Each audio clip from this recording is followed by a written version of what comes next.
Welcome. Welcome to this week's Lunch and Learn.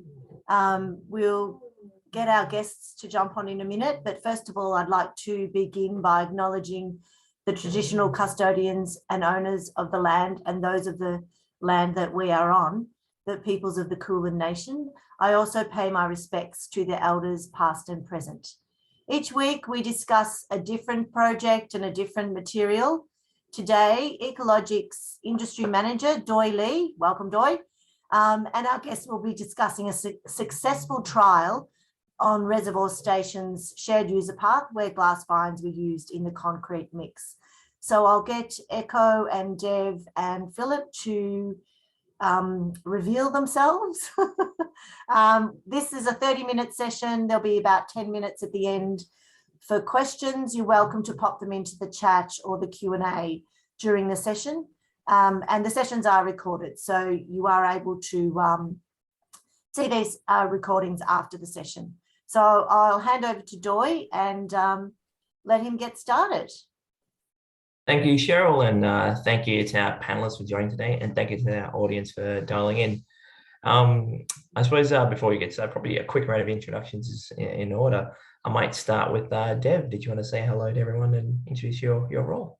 Yeah, definitely. Hi, everyone. My name is Dev. I'm a sustainability advisor at the Northwestern Program Alliance. And Northwest is one of 5 alliances that make up the Level Crossing Removals Program of Works. So I'm here to talk about a trial that was implemented in one of our projects in Reservoir Station. And we worked with University of Melbourne, Philip and Echo over here to get that trial on board. And it's just about using unwashed recycled glass fines in concrete in the shared user path, as you can see in the back over here. It was a very successful trial, so I'm here to talk a bit more about how we got onto the trial, how we did it, the results from the trial, and yeah, share that information forward. All right, thank you, Dev. And I suppose, so for this trial, it was a Sustainability Victoria funded project looking at recycled glass sand. How did you select recycled glass sand, and is this business as usual or common practice? Yeah, and a great question. So the reason that we chose recycled glass fines in particular is because it is currently a very readily available waste product in Victoria. So if you think about, so the waste, the glass that we recycle, out of that only 48% actually goes into be made into other recycled products. The remainder of that is actually glass fines. So the tiny, glass fines that over 52% of that is that's what's remaining. And usually because it's hard to be recycled back in, it's usually stockpiled and then sent to landfill because there's really limited use for it. So one of the uses that you can use it for is as a substitute for sand in concrete. Sand, of course, being a virgin material, and also because of the fact that it is mined, it's increasingly becoming mined unsustainably as well. So it's not a very good use of products. So we try and substitute using recycled glass fines. And this has been done before. Recycled glass fines has been put in as sand before, as a replacement of sand before in concrete. But what's very unique about this trial in particular is because we're looking at unwashed recycled glass fines. But previously, the glass fines that we use is always washed when you put it into concrete. Echo and Philip can talk more about why that is, but that's mainly because there's usually a bit of contaminants with glass fines that kind of can limit the way that the concrete chemical composition is made. So we really wanted to explore if there's a way that we can just use the waste product as is in our concrete. Yeah, absolutely. So Echo, just on that point, can you talk us a little bit more about what's the history behind unwashed glass sand and why hasn't it been used before? Yeah, I guess as Dave mentioned, the reason is mainly because of the contaminants in the unwashed glass fines, which will have negative effects on the concrete performance and also may increase the cost of the mix design. So one of the biggest concerns raised by the concrete industry is the workability reduction when incorporating the unwashed glass fines as a sand replacement in concrete.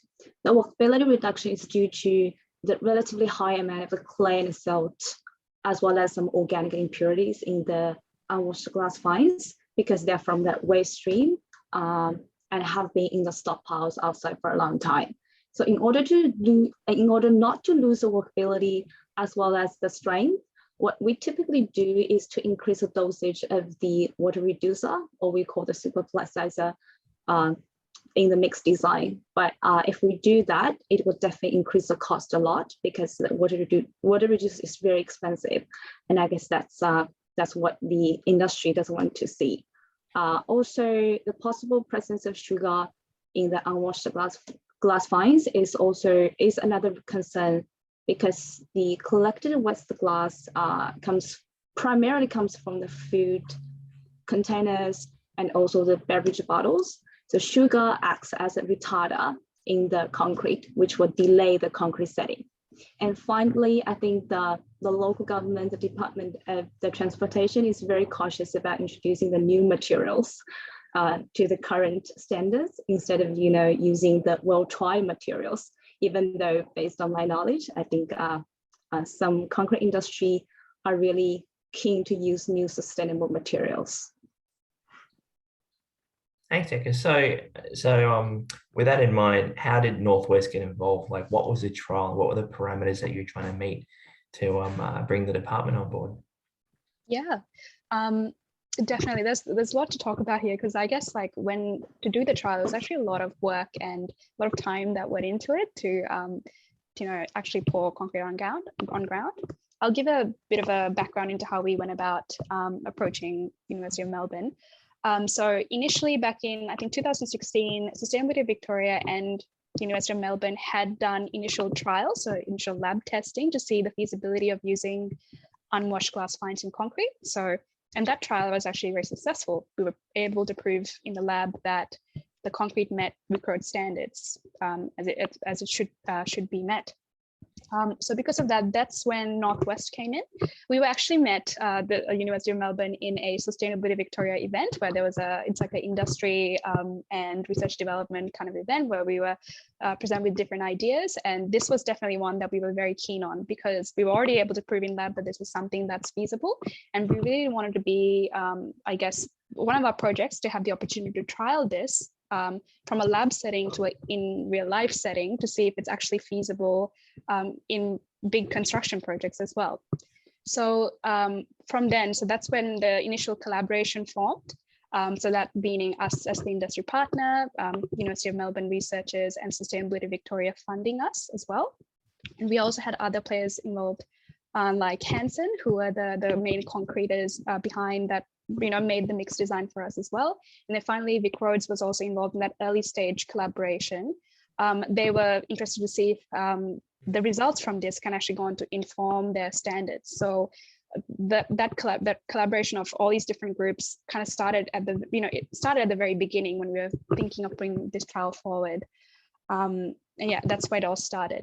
And I guess from when we started that collaboration to when we actually did this trial, the photo that you can see in the background there, it was, I think, 18 months period. So it really did take its time, because we had to make sure that we, implemented the trial really well. So that includes a lot of planning. So working closely, like our engineers working closely with Hansen to make sure the mix design was, perfect. With University of Melbourne working on their testing, with us working on planning and phasing in, and what projects we can put it on and things like that. There was a lot of background work that went into it, a lot of workshops and things like that. And so, yeah, that whole process in the end took about 18 months to get implemented in. And so this trial then happened in early 2020 as well. So in Reservoir Station, it was poured in the shared user path.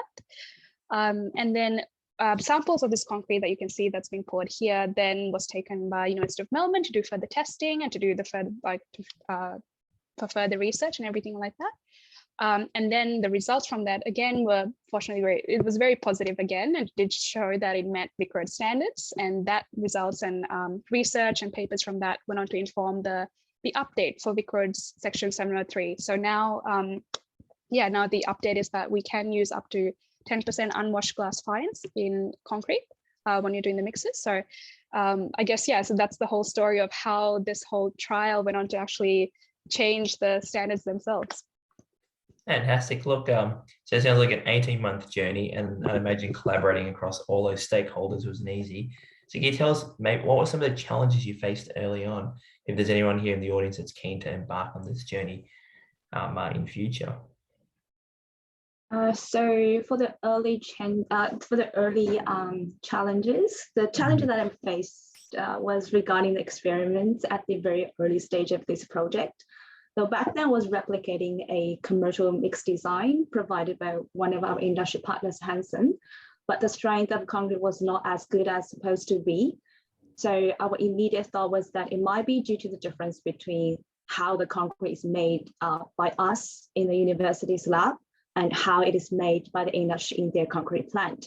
So we actually went to Hanson's lab just to see how they make concrete step by step. And then we just tried our best to keep the whole process the same in the university's lab. That's how we minimize those differences and try to get a very good results. Yeah, right. And so what did that mean for you, Dev, on the project when it came time to actually do this in practice? What challenges or barriers did you face on the project? I guess one, so me personally, I was more involved during the later stages of the trial itself, but a lot of my colleagues who were part of that initial trial phase, I kind of reached out to them just to get an idea of what their thoughts were about. And what they were saying was one of the initial challenges, I think, and this just comes around the fact that this was a collaboration, a real collaboration between a lot of different types of groups. So, researchers and engineers and concrete people, a lot of different industries coming together. And it's I guess like when you have to deal with people that you don't really usually deal with in day-to-day life, there's differences in opinions and differences in the way that you guys, perspectives and coordination and things like that. So I think there was a little bit of it took some time for us to kind of find that dynamic for us to work very collaboratively together. And of course the fact that we were also together for 18 months, that we did kind of go through that hump really quickly to get that collaboration happening really well to kind of make a really effective trial essentially. So one of the biggest things that really helped with that is just communication and having that regular engagement with each other to make sure everyone's aligned with what you need to do. So that was one of the challenges I think that we faced initially. And another thing that I've also been told, speaking to the engineers, is that so initially the design team was a bit more hesitant to get a trial and something like that implemented in the drawings. Of course, if you think about it from the design team's perspective, if you're approaching them with a material that's never been tried before, there's no precedence or there's no quality information, they get a bit hesitant to be like, oh, do we want to specify these things in our drawings? So that was a bit of a challenge for us from a sustainability point of view to kind of get that into the drawings in the end. And to be honest, the main thing that really helped with that is the fact that it was classified as a trial. So that kind of gave us the design team that flexibility and that kind of reassurance that, if anything happens and if this needs to be redone again, it's a trial. We're just trying something new and that's fine. And the trial was in a smaller space because, we're just testing a material at this stage. Fortunately, everything was fine in the end, all is good. But that was one of the things that that really helped us to get it over the line with the design team. Fantastic. So I think you've answered half of what I was leading to next. So there's a few key lessons learned there from getting into the design, collaborating, but any other key lessons learned or takeaways from this trial you can share? Yeah. I think definitely want to kind of re-emphasize what I wanted to say earlier, being that communication really was key for the success of this trial. So kind of having that regular engagement is very important. If anyone's thinking of, organizing a trial or anything like that, that engagement is really important to make sure everyone is aligned with what you want to do. And I think that's one of the reasons that this trial was actually quite successful in the end, because we were really able to work together to, get a positive initiative put forward in a project. And another thing that I can think of that maybe might be a bit more unique to our projects, but that really did help us a bit, is the fact that the Alliance model for LXRP is essentially a rolling program of works. So we kind of continually have projects that we are doing as we're going along. And that kind of gave us a lot of flexibility. So inevitably, when you're doing projects and things, initiatives like this, there are hiccups and things that come along that could delay trials and things like that here and there. But because we kind of had that rolling program of works and that flexibility to kind of fit in the trial wherever we can for University of Melbourne, that kind of helped to get the trial implemented when we can. So I think those were two things that really kind of helped us, and in terms of lessons learned, that I think we should, that were really good for the trial. Right. So would you encourage the continued use of this material as a sand replacement?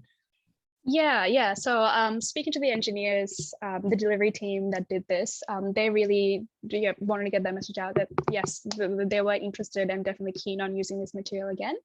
And in terms of workability, what they were saying to me was it was just like any other concrete. There was nothing special that you had to do to get this concrete in the ground. It's just that the mix was different, but other than that, they were saying it was like any other thing, any other concrete mix that you would have. So because of that, they was happy to have it again and use it again. Particularly for High Street, one thing that they were saying was that the cost was marginally higher, but I think that's because High Street being the first project to do this, we had to make a custom mix essentially to get this in the project. So because of that, the cost could have been higher than what it could be for other projects, especially since if this is specified in Vic Roads now as a potential option as is, I can see more projects trying to use it and the cost being lower as well. Yeah. Being a waste product that's readily available, I can see it being even potentially same, if not lower than what a normal concrete mix could be as well. So definitely interested in using this. Any other thoughts from our University of Melbourne? I think so you've looked at 10% replacement. What's the future for the material?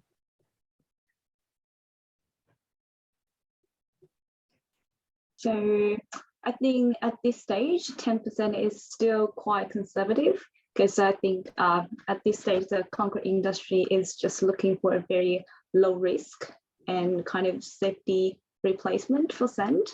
But in the future, I say we can just, it's still very helpful, we can push the replacement up to probably 15%. Yeah. Any, I suppose, my last words of wisdom for projects potentially adopting this mix design from Dev or the team? Yeah, I'm happy to jump in.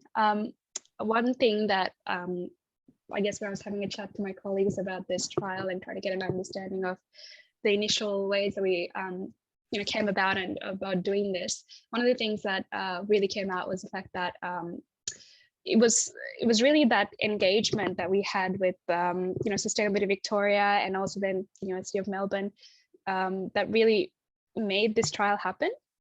So definitely engaging with the research and development teams out there through forums like Sustainability Victoria or even Ecologic, as an example, you can kind of, it helps to bridge that gap between like what's being researched out there and what you can do as well. So one of the big takeaways that they were telling for me as well was saying that it's really important to kind of continually engage with research and development to see what's out there. And there is a lot of opportunities out there at the moment. So to really investigate and explore opportunities and see if there's anything you can trial in your projects to kind of keep that innovation going forward as well. Anything that's feasible, But yeah, just something for me. Great, thank you. Echo or Philip? So you want to say something? If there's any other sort of final pearls of wisdom you want to impart. Yeah, definitely. I'd echo what Dev said. And if there's listeners that are thinking about implementing something like this or have some specific things in mind, and definitely we're interested in engaging with that, and we'll be definitely putting forward another application in future rounds from Sustainability Victoria. And this was a great opportunity to really showcase one aspect of the research. We'll definitely be furthering that as we move forward. So definitely keen on collaboration. If anyone is interested, just definitely let us know about that. Thanks, Philip. I do believe Sustainability Victoria have a couple of funding rounds open right now, which close on June 2nd, I think, for both Correct. research and development and commercialization of new recycled materials. So thank you, everyone, for sharing the journey with us. I'll invite Cheryl back in because I think we have a few questions coming in. So Cheryl, did you want to field them, or shall I? Or you're on mute. Just realized I'm muted. Did we talk about the fact that this has become the standard and spec was updated? Okay, I missed that bit. Sorry. Yeah, the first question is asking what size of glass fines were used in the concrete. I'm happy to just put up a particle size distribution. Is probably the best if I'll just share screen that so we can have a little bit of a look at how it compared to, say, natural sand and the limits presented in the standards. So you can see the yellow and the light blue line were our recycled glass fines here. So they're sitting, somewhere right in the middle of the standard. And somewhat to the left of the natural sand. So we had larger particle size generally from the recycled glass fines than you would find in the natural sand that we used on our baseline here, but still well within the standard limits and quite a broad distribution. We didn't only have one size there. So hopefully that gives you a pretty good indication of where the glass fines sat in terms of the size distribution. Okay. The next question, there's a couple of statements and then some comments, but Nelson's saying the glass itself has very high embedded energy from melting sand at very high temperatures to manufacture the glass in the first place. A first principle of sustainability is energy reduction, which includes not wasting the embedded energy in materials. Has anyone got any comments on that? I would love to have a comment on that because it's definitely a focal point of a lot of the research that we're doing. And I think we have to look at in the construction industry as an industry, what can we do to help address these issues? We're not manufacturing the glass to put it in concrete. The beverage industry is doing that. And so we've been presented with a problem, and that is these not readily recyclable glass fines that cannot go back into glass bottles and that are just going to landfill. And as Dev pointed out rightly so, we were also being less sustainable in terms of harvesting natural sand. So we can solve two problems by using these glass fines. One, we can reduce our impact on the environment by not having to use natural sand. And two, we can divert this waste from landfill and put it into concrete and into these mixes. So I agree with you, manufacturing the glass has high energy, but we're solving a problem at the latter end of the beverage industry, I guess. And definitely Dev or Echo, if you've got a few things to add to that, happy as well. Yeah, I think I totally agree with you because these unwashed waste glass fines are actually the byproduct of recycling the glass. It's not us, we don't manufacture any new glasses. It's those glasses, if we don't use them, they have to be landfilled or go to the stockpiles. Yeah. Which is ultimately the aim with what we're doing at Ecologic is using waste materials that otherwise would land up in landfill, and that's what we're trying to reduce. So this is a fantastic opportunity. I'm really glad that Nelson asked this question because it's one of the myths that we like to bust. But any comments on the health issues manipulating glass? I know this is a different project, but we might be able to broadly talk about it. And he's saying i.e. silicosis, but generally glass handling, recycled glass handling. Can you comment on it? I've got a brief one, but definitely keen to hear Dev and Echo on this. So a few studies have been done on this, and I can definitely send through the links to Ecologic after this. But they've generally found that the recycled glass fines has lower respirable crystalline silica levels than traditional sand. So yes, we have got those same risks of silicosis as you would with normal sand, but it's not as high a risk. So V-Line looked into this in 2021 for mostly looking at, say, bedding materials, not substitution for glass fines in concrete. And the Australian Food and Grocery Council has also done a little bit of work in this area as well. So yes, it's a risk. but it's one that's reduced compared to traditional sand, which is, I guess, good to see. That's interesting. Because sometimes, and I don't know if you can comment any further, but sometimes there's I guess there's a smell, or there's a perception of smell if it's unwashed, but I don't know if you can comment on that as well. Yeah, I'm happy to just jump in a bit there. I think I guess because the application of this unwashed glass fines is a bit different to the usual way where that could be an issue. So I know usually when it's used as bedding material, when the workers really have to put it in directly exposed to it, is usually when that II issue comes around, when people are saying, no, you know, because of smell, we don't want to deal with it. And that's understandable. But in this particular application itself, it's already incorporated into concrete. So because the fact that it's not a direct exposure per se for the workers on the ground, I'm talking about like the workers that are actually going to be, you know, using the mix itself. We as in High Street, we never had that issue for this project per se, because because of that, there's no direct exposure to it. And of course, that does mean back in the concrete plant, when this is all mixed together, there could be issues. But I guess also because that's again possibly done in a more commercial setting, that could be handled as well. But yeah, just some thoughts from me. In terms of the concrete use itself, we didn't have any issues when it comes to smell. Great. No further comment. There's one more question that's just come in. How do the particle shapes of the RFG compare with the shapes of conventional sand? And is this likely to cause any problems with the resultant concrete?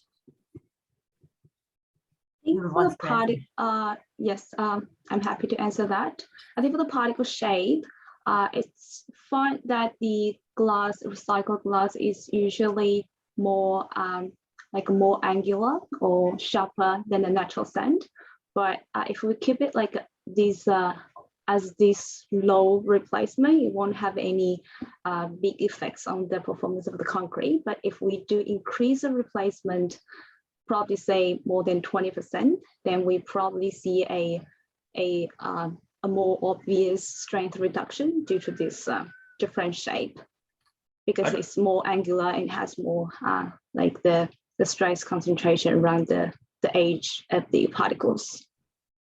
Yeah, I completely agree, Echo. I'd also say that if we were substituting as, say, an aggregate rather than a fine, so a coarser aggregate on the sand, that starts to become, or the glass fines, I should say, that becomes more critical, because then we're getting mechanical issues with, say, planes of glass. So at the finer level, it's less pronounced than at the coarser aggregate level. But again, coarse aggregate replacement for glass is not, it's not really solving anywhere near the problems that are fines for glass, because the coarse glass can typically be recycled back into glass bottles. So there's less incentive to, of course, put it into concrete. Okay, interesting. Great. Someone's just asking for us to share the product details of the product via email. Do you have? There's a. That's what I was going to do. There's a case study that Sustainability Victoria have that I was going to put up and I haven't, but I can do that. And also, are there details, Dev or Uni of Melbourne, are there things that we could share? I don't know if I can email to everyone because of the way that you register, but we're happy for you to email us at ecologic at roadprojects.vic.gov.au, and we can send it out to anyone. But if I can work out who is on this, because we have lots of people registered that are not here, we can send out any information. Can you quickly just let us know, other than the case study, what might be available? And I'll quickly look up that case study as well. I'm happy to reach out to Hanson, who are the main contributor to the actual mix design itself for this trial, and see if that's something that they'd be happy to provide more information on, and get in touch with you, Cheryl, see if we can distribute that information. All right. But I'll have to, after I get in contact with them and see if that's something they'd like to do. Okay. All right, that's great. I don't think that's it. Yeah, I've just found the link. So I'll just put this link in the chat. And So everyone in the audience should be able to see that. I don't know if that's going to work. I don't think that's not going to work. Okay, I'll have to work that out and try and shoot that out to people as well. Looks like we might have got one more question. No, that's it. All right, we'll work out what information we can get out to people. Just like to, oh, hang on. Yeah, no, that's okay. Just like to say thank you to everyone for participating. Next week, we are talking once again to Daniel Cole-Morgan from Mordialloc Freeway. Oh, we've got one more, I think, that we've missed. Yeah, we've answered the question of the size of. I think sorry, Phil, it's a quick one, but can you have an exposed aggregate finish with this product is the question. There we are. Okay. Last time. Can anyone Not answer sure that? if Philip or Echo, you've got any thoughts on that one? I guess if you do the exposed aggregate finish, that's more like for the just for the aesthetic appearance. I think I've seen similar studies before. You can do that, but probably you need to do some extra experiments on the abrasion resistance or something like that. I'd also say there's less, often the exposed aggregate finish is something that you're doing exactly as Echo said for aesthetics, and you'll use coarser glass particles for that so that you're getting a really nice, I guess, architectural almost finish, whereas our glass particles were not really that large to give that really impressive architectural finish. So typically on these exposed aggregates for glass, in concrete, we're just using larger pieces of glass and often, different colored glass to get that effect, which is, I guess, a bit less of what we were trying to do here. Great. And I have popped that link in the chat if anyone wants it. I worked it out. We've got it. It should work. We've got one new message, but just a thanks. Okay. Thank you everyone for attending. Thank you very much, Philip and Echo from University of Melbourne and Dev from the Northwestern Program Alliance. It's great to have the mix of people that we're getting on here. And certainly if anyone's got any topics they'd like to talk about, please shoot us a message. And hopefully we'll see you next week, which will be our second last session. Once again, we're talking about noise walls on the Mordialloc Freeway. So that's the recycled plastic noise walls. And thank you again. Thank you, everyone. Thanks, Thank everyone. you.